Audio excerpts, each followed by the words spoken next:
بندہ جب گناہ کرتا ہے نا، اس کو چاہیے کہ اپنے رب کے دربار میں پہنچے، اپنے گناہوں سے توبہ کر لے۔ اللہ معاف فرمانے والا ہے، اس کے رحمت کے دروازے آج بھی کھلے ہیں۔ بندے کو چاہیے صرف سچے دل سے توبہ کر لے۔ حضرت علی المرتضیٰ رضی اللہ تعالیٰ عنہ نے فرمایا تھا نا ایک جگہ پر، انسان کو توبہ ایسی کرنی چاہیے کہ دوبارہ اس گناہ کی طرف نہ جائے۔ مثال دیتے ہوئے فرمائے، جس طرح گائے کے تھن سے دودھ نکل جاتا ہے، دوبارہ اس گائے کی طرف نہیں جاتا، تو اسی طرح آدمی کو توبہ کرنا چاہیے، دوبارہ اس گناہ کی طرف نہ جائے۔ اور یاد رکھیں، گناہ گار ہیں تو یہ نہ سمجھیں کہ بھائی ہم گناہ اتنے کر لیے، اسی زندگی گزاریں گے، اللہ ہمیں معاف بھی فرمائے گا یا نہیں۔ اگر ایسی باتیں ذہن میں آ رہی ہیں تو قرآن کہتا ہے لا تقنطوا من رحمت اللہ، اللہ کی رحمت سے نا امید نہ ہونا۔ اللہ کی رحمت ہمارے گناہوں سے بڑی ہے، بے شک وہ ہم پر رحم فرمائے گا جب ہم سچی توبہ کریں گے، روئیں گے، گڑ گڑائیں گے، سجدہ ریز ہوں گے، اللہ ہمیں معاف فرمانے والا ہے۔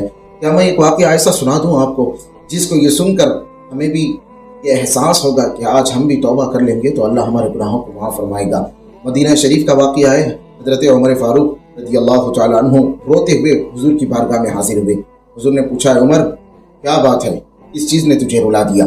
حضرت عمر کہتے ہیں کہ ایک شخص مسجد نبوی کے باہر کھڑا ہے اور وہ رو رہا ہے اور اپنی داستان سنا رہا ہے۔ جب اس کی داستان میں نے سنا تو میرے آنکھوں سے آنسو نکل گئے۔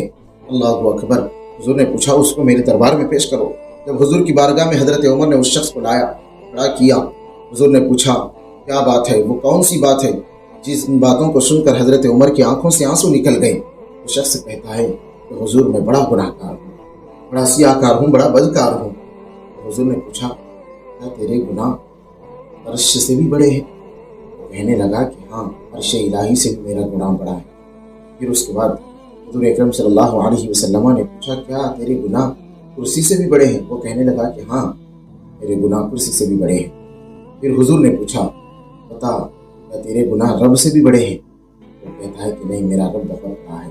مسلمانوں، جب اس نے یہ کہا کہ میرا رب بہت بڑا ہے تو آقا کریم صلی اللہ علیہ وسلم نے اس سے پوچھا کہ بتا وہ کون سا گناہ ہے جس گناہ کو تو نے کیا؟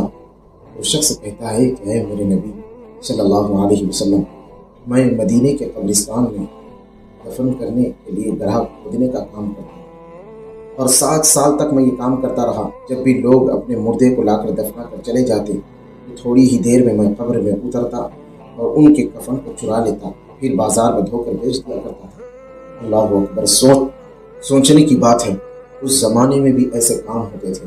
تو آقا کریم صلی اللہ علیہ وسلم کو یہ اپنی داستان سنا رہا ہے، اپنے بارے میں سنا رہا ہے۔ 7 سال تک یہ کام کرتا رہا۔ ایک دن کیا ہوا، ایک نوجوان